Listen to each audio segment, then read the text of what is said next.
My name is Clayton Weimers. I'm the North America Director for Reporters Without Borders.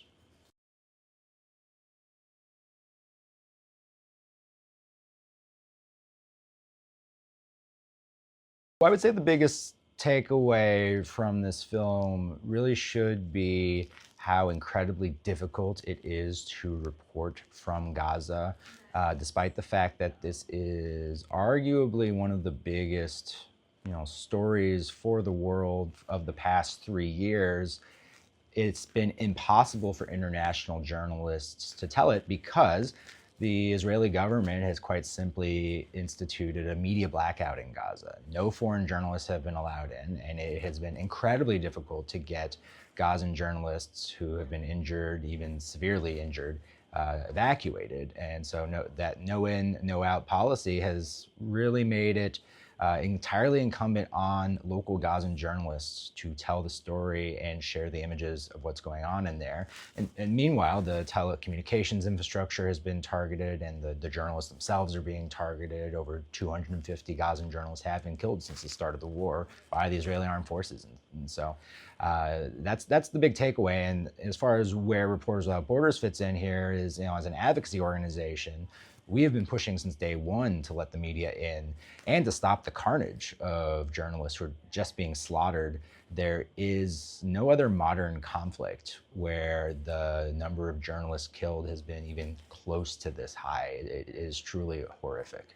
And this film comes with the background of RSF's recent World Press Freedom Index release. Is there anything that people can do to support a free press or advocate for the safety of journalists? I think oftentimes you feel a bit helpless as an individual. The number one thing anyone can do to support a free press is continue consuming the free press. One of the big problems for journalism today is that increasingly people are turning away from journalism. They're turning towards other sources of information that might not be as reliable or as accurate.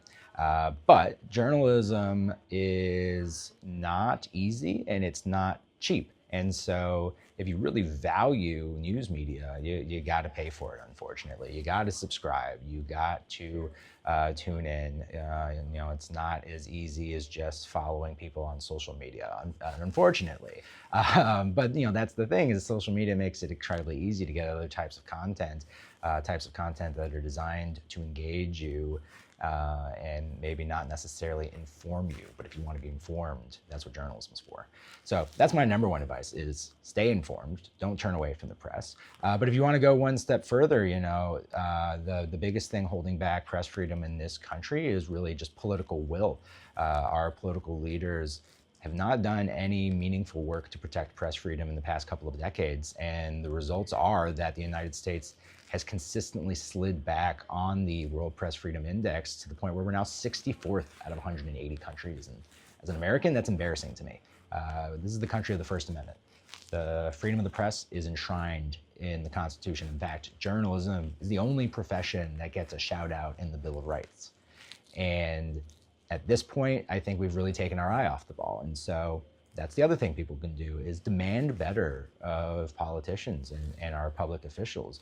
Demand that they do things like pass the Press Act and federal anti-SLAPP legislation, and just do things as simple as don't attack the media when they cover you critically. That used to be fairly obvious, and yet here we are. What is the biggest takeaway you hope people will walk away with? I hope that the biggest takeaway is both the humanity and the professionalism of AFP's journalists in Gaza. That was frankly my biggest takeaway when I watched the film. And these are journalists who are known to me. I am familiar with their work, and I am obviously deeply familiar with the field of journalism. And yet, watching them intimately doing their jobs, it's really eye-opening what it takes to not just cover a war that you are a part of, that you are a victim of, that you are living through, that you are just trying to survive.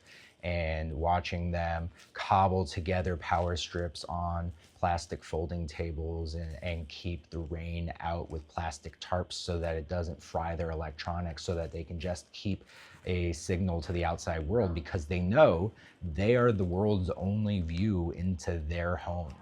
And without that, who knows what's going to happen? I would just remind people, press freedom is the foundational freedom that allows us to have all of the other freedoms. There is no freedom without press freedom. If you want to have a voice in your democracy, you need to be informed. And it's difficult to be informed if you don't have access to reliable information. And I think sometimes in all this talk of press freedom, we get a little bit bogged down in protecting journalists and talking about the rights of journalists. But at the end of the day, press freedom is not the rights of journalists. Press freedom is all of our right to be informed. And at RSF, we defend journalists more as a means to an end than because journalists are some special class of people. So our constituents are the general public, not necessarily journalists.